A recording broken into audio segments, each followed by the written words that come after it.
হায়দ্রাবাদে মুসি নদী তীরে চারতলা ইসালারজাং মিউজিয়ামে ঢোকার প্রবেশ মূল্য 50 টাকা, আর মোবাইল সাথে নিয়ে ঢুকলে প্রতি মোবাইল পিছু আরও 50 টাকা করে। তা না নিতে চাইলে এদের ক্লোকরুমেই নিজের সম্পত্তি রেখে যেতে পারবেন, যদিও সেটাও পয়সা খরচা করে। 2 চাকা বা 4 চাকা এদের পার্কিং প্লেসে রাখার ব্যবস্থা আছে, রেটটা ছবিতে দিয়ে দিলাম। একতলাতে আছে 9টা ছোট বড় গ্যালারি, বড় একটা ক্যান্টিন, আর বিখ্যাত সেই মিউজিক্যাল ক্লক। প্রবেশ করেই বাম দিকে ব্রোঞ্জ গ্যালারি, অর্থাৎ ব্রোঞ্জে বানানো বিভিন্ন সময়ের বিভিন্ন মূর্তি প্রদর্শিত। বাংলায় ব্রোঞ্জকে আমরা কাঁসা বলি। 90% তামা আর 10% টিন মিশিয়ে এই সংকর ধাতুটি বানানো হয়। খুবই শক্তপোক্ত ধাতু বলেই সময়ের আঁচড় এর ওপরে পড়ে না। এই ব্রোঞ্জ দিয়ে বানানো মূর্তি ইতিহাস ভারতে অনেক প্রাচীন, প্রায় 4500 বছরের।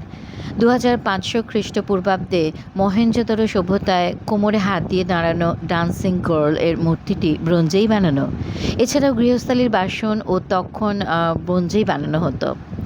পরবর্তীকালে কুষাণ ও গুপ্ত যুগেও বুদ্ধদেবের মূর্তি ব্রোঞ্জে বানানো হতো, তবে উত্তর ভারতে ব্রোঞ্জে বানানো মূর্তিগুলি কিছুটা সাদামাটা যেন, কিন্তু এখানে প্রদর্শিত দক্ষিণ ভারতের ব্রোঞ্জের মূর্তিগুলির কারুকাজ অসাধারণ। খুবই সূক্ষ্ম কারুকাজ। আর এই ব্রোঞ্জে বানানো মূর্তি শিল্প ভারতে শিখরে পৌঁছেছিল চোল সাম্রাজ্যে, নবম থেকে ত্রয়োদশ শতকে।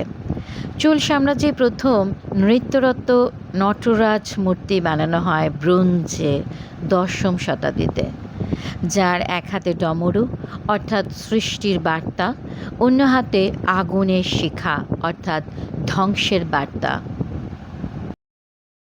সবচেয়ে পুরাতন প্রদর্শনটি মনে হলো 881 খ্রিস্টাব্দে বানানো তীর্থঙ্করের মূর্তিটি।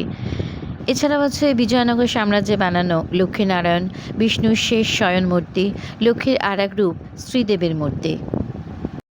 এছাড়াও আছে নানান গণেশ মূর্তি, নরসিংহদেব, ময়ূরের পিঠে সরস্বতী, চতুষ্মুখের ব্রহ্মা মূর্তি, বলরাম, বালকৃষ্ণ, দীপলক্ষ্মীর দুহাতে দ্বীপ, মকরবাহন সহ দেবী গঙ্গা। খুব অবাক হলাম পেরেকের বিছানায় আতসহ একজন কঙ্কাল সার সাধুর মূর্তি দেখে।